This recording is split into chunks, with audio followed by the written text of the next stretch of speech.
I want one lollipop, I want two lollipop, I want three lollipop, I want four lollipop, lollipop, lollipop, lollipop। पिछले कुछ दिनों से reel scroll करते ही जो एक गाना हर फीड में घुसा चला आ रहा है, जिसे लोग चाहकर भी इग्नोर नहीं कर पा रहे हैं।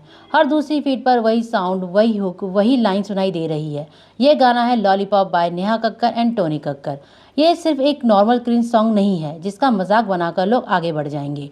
इस गाने के साथ कुछ ऐसे पॉइंट्स जुड़े हुए हैं जिस पर बात होना जरूरी है। पिछले कुछ महीनों से नेहा और टोनी कक्कर के एक्शंस ये क्लियरली दिखाते हैं कि रेलेवेंस के लिए वो किसी भी लिमिट तक जाने को तैयार है।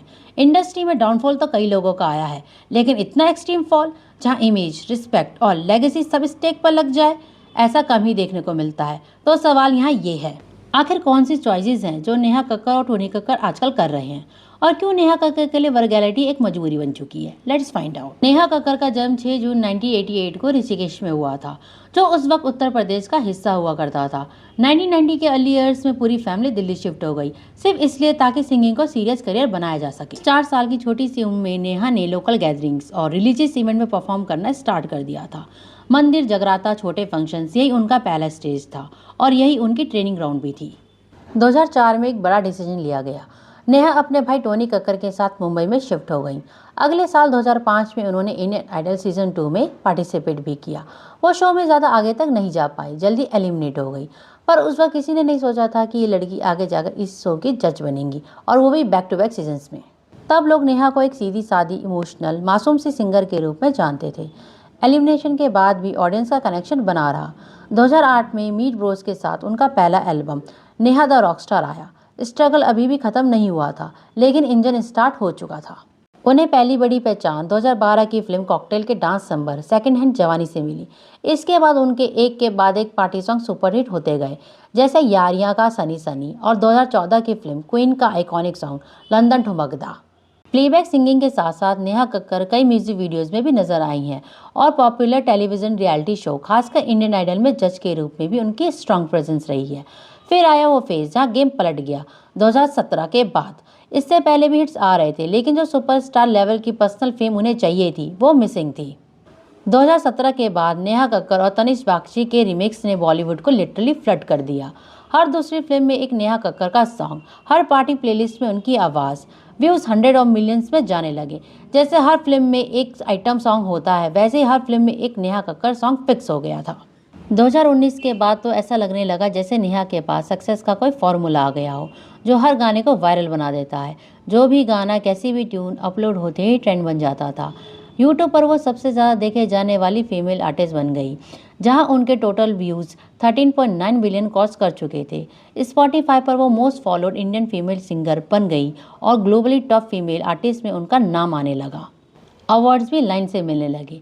जी सिने अवार्ड्स का व्यूअर चॉइस अवार्ड, मिर्ची म्यूजिक अवार्ड का सोशल मीडिया आइकॉन, स्टार परिवार जैसे शोज में फेवरेट जज, फॉर्ब्स इंडिया सेलिब्रिटीज 100 लिस्ट में 2017 और 2019 दोनों बार एंट्री, और 2021 में हिस्ट्री क्रिएट हुई जब Neha Kakkar YouTube diamond play button जीतने वाली इंडियन सिंगर बन गई।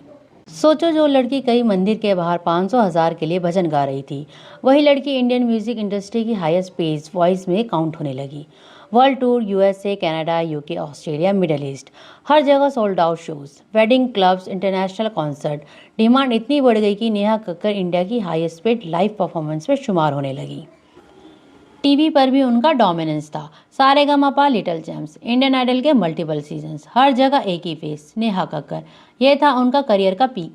लेकिन पीक के बाद आता है वो जो परसेप्शन को शिफ्ट करता है। जहां पहले लोग उनकी सिंसियरिटी और इमोशन से कनेक्ट करते थे, वहीं लोग धीरे धीरे उन्हीं चीज़ों पर मीम्स बनाने लगे। रियलिटी शोज में रोना, ओवर एक्सप्रेशंस, इमोशनल ब्रेकडाउन्स, सब रोस्ट मटेरियल बन गया। सोशल मीडिया रोस्ट कल्चर के बूम के साथ नेहा एक ईजी टारगेट बन गई। ऊपर से एक और चीज़ ने इमेज को हिट किया। Back to back remake, same party sound, same formula, experiment कम, रिपीटेशन ज़्यादा। ऑडियंस को लगने लगा कि क्रिएटिविटी से ज़्यादा अब सिर्फ ट्रेंड चेजिंग चल रहा है। और टोनी कक्कर के ओवर द टॉप म्यूजिक ने भी इनडायरेक्टली नेहा को ट्रोलिंग के रडार पर ला दिया। धीरे धीरे परसेप्शन बना, Neha Kakkar equal to guaranteed reach but also guaranteed cringe. यहीं से वो फेज शुरू होता है जहाँ एप्रिसिएशन के साथ साथ बैकलैश भी बराबर चलने लगता है। और फिर आता है वो स्टेज जहां रेलेवेंस बचाने के लिए सिर्फ गाने नहीं, कंट्रोवर्सी, शॉक वैल्यू और एक्सट्रीम चॉइसेस का सहारा लिया जाता है। 2019 के बाद जब नेहा कक्कर का पीक थोड़ा स्टेबल हुआ, तब 2021 के आसपास सीन धीरे धीरे चेंज होने लगता है।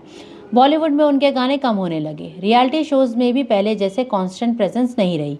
एक टाइम था जब हर मूवी में एक नेहा कक्कर सॉन्ग फिक्स होता था, लेकिन अब मुश्किल से साल में 1-2 प्रोजेक्ट्स दिखने लगे। ऑडियंस का टेस्ट बदल रहा था।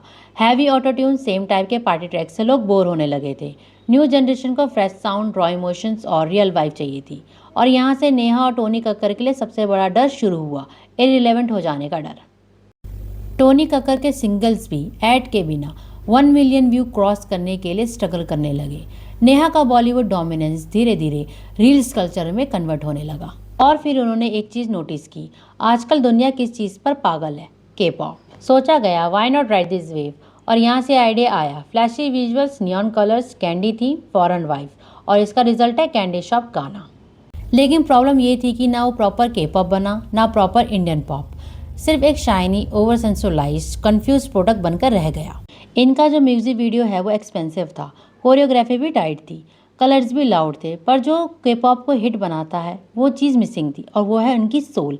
के-पॉप से विजुअल से नहीं, इमोशंस और कनेक्ट से चलता है। नेहा कक्कर का सॉन्ग लॉलीपॉप रील्स पर गाना ब्लास्ट हो गया, पर अलग वजह से। लोग वाइब के लिए नहीं, क्रिंज और शॉक के लिए शेयर कर रहे थे।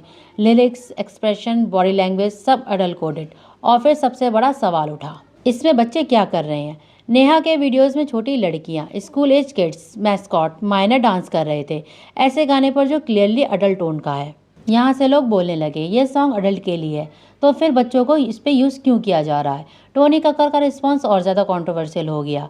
उन्होंने बोला बिजनेस है, व्यूज़ चाहिए, हेट दो, गाली दो, प्यार दो, बस व्यूज़ दो। अरे अरे अरे अरे अरे मजा आ रहा है सब कमेंट्स पढ़ने में। पॉप म्यूजिक है, ट्रोल तो होगा एक सर्टेन लेवल पे, पर बहुत ऑडियंस है यार, क्या करें। You can not ignore the business. बाकी जितना और भी करना है कर दो, बात करो, गाली दो, प्यार दो, बस व्यूज। टोनी कक्कर के इस स्टेटमेंट ने आग में घी का काम किया, क्योंकि ये वही लोग हैं जिन्होंने कभी भजन, जगराता और डिवोशन से करियर स्टार्ट किया था, और आज रेलेवेंस के लिए कह रहे हैं व्यूज़ ही सब कुछ है। एक और चीज़ ने कंट्रोवर्सी को और स्ट्रांग बना दिया। टोनी कक्कर ने कमेंट को लाइक और पिन किया, जिसमें बोला गया ओल्ड सॉन्ग भी ऐसे ही थे, ये कोई नया नहीं कर रहे। पर लोगों का काउंटर सिंपल था। पहले के अडल्ट सॉन्ग अडल्ट ऑडियंस के लिए थे, उनमें माइनर को इंटेंशनली कास्ट नहीं किया जाता था, और ना ही उन्हें बच्चों के एल्गोरिदम में पुश किया जाता था। यहाँ डिफरेंस क्लियर है। रील्स ईरा में कंटेंट डायरेक्टली किड्स तक जाता है, और जब आप अननोइंगली उन्हें टारगेट कर रहे हो तो रिस्पॉन्सिबिलिटी भी आपकी बनती है। सबसे ऑकवर्ड पॉइंट ये था कि नेहा और टोनी सिबलिंग होके भी ऐसे सजेस्टिव कंटेंट साथ बना रहे हैं। ऑडियंस को यह सॉफ्ट अडल्ट जोन का कंटेंट अनकंफर्टेबल लगा। धीरे धीरे नैरेटिव बन गया, ये टैलेंट से नहीं अटेंशन से रिलेवेंट रहना चाहते हैं। एक सिंगर जो कभी भक्ति गीत, इमोशनल मेलोडीज और प्योर वोकल के लिए जानी जाती थी, आज सिर्फ शॉक वैल्यू, स्किन शो और कंट्रोवर्सीज के सहारे वायरल हो रही है। ये ट्रांसफॉर्मेशन लोगों को एक्सेप्ट नहीं हो रहा है। प्रॉब्लम ये नहीं है कि वो पॉप कर रही हैं, प्रॉब्लम यह है कि वो डेस्परेशन में बाउंड्रीज को क्रॉस कर रही हैं। रेलेवेंस पाना गलत नहीं है, ट्रेंड्स फॉलो करना गलत नहीं है, लेकिन जब रेलेवेंस के लिए आप अपनी इमेज, अपनी ऑडियंस की एज और अपनी लेगेसी को रिस्क पर डाल दो, तो सवाल उठना नेचुरल है। नेहा कक्कर का डाउनफॉल टैलेंट का नहीं है, ये परसेप्शन का डाउनफॉल है। लोगों ने अब सिंगर कम कंटेंट प्रोडक्ट ज़्यादा देखने लगे हैं, और हिस्ट्री गवाह है, जो आर्टिस्ट सिर्फ एल्गोरिथम के लिए जीता है, वो एक दिन एल्गोरिथम के साथ ही रिप्लेस हो जाता है। ये कहानी है एक भजन गाने वाली बच्ची से यूट्यूब डायमंड क्वीन बनने तक की, और फिर वहाँ से रेलेवेंस बचाने की रेस में अपनी ही इमेज से लड़ने तक की। अगर आपको ये वीडियो पसंद आई हो तो चैनल को लाइक करें, शेयर करें और मेरे चैनल को सब्सक्राइब करें। Thank you.